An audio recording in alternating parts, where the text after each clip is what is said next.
এই মুহূর্তে আমি যে সবুজ গালিচার উপরে শুয়ে আছি, এটা একটা দূর্বা ঘাসের মাঠ।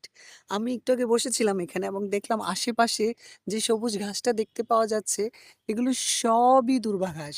এই দূর্বা ঘাস সম্পর্কে একটু গবেষণা করে জানতে পারলাম এই ঘাসটা খুবই প্রাচীন এবং পুরনো একটা ঘাস এবং এই ঘাসটার কিন্তু অনেক উপকারিতা আছে। এই ঘাসটা কিন্তু কাটা স্থান বা ক্ষতস্থান, অ্যালার্জেটিক জায়গা বা রক্ত পড়া বন্ধ করতে খুবই উপকারী।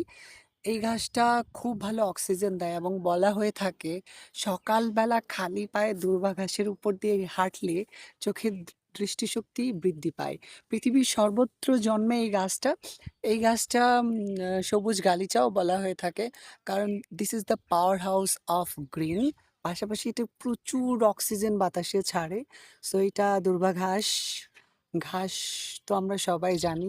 এটা গোখাদ্য হিসেবেও ব্যবহার করা হয়। আর ঔষধি গুণ সম্পর্কে যদি বলি, অনেক ঔষধি গুণ এটার মাঝখানে আছে। এটা অ্যালার্জি, ফুসকুড়ি নির্মূল করে, পাশাপাশি রক্ত পড়া বন্ধ করে। তারপরে আরো বিভিন্নভাবে দূর্বা ঘাসের রস বা স্যুপ বিভিন্ন দেশে খাওয়া হয়ে থাকে। সো আমি এখন সবুজ গালিচায় দূর্বা ঘাসে কিছুক্ষণ শুয়ে একটু আরাম করে নেব। কারণ নেচারের সাথে থাকলে না মনটা ফ্রেশ হয়ে যায়।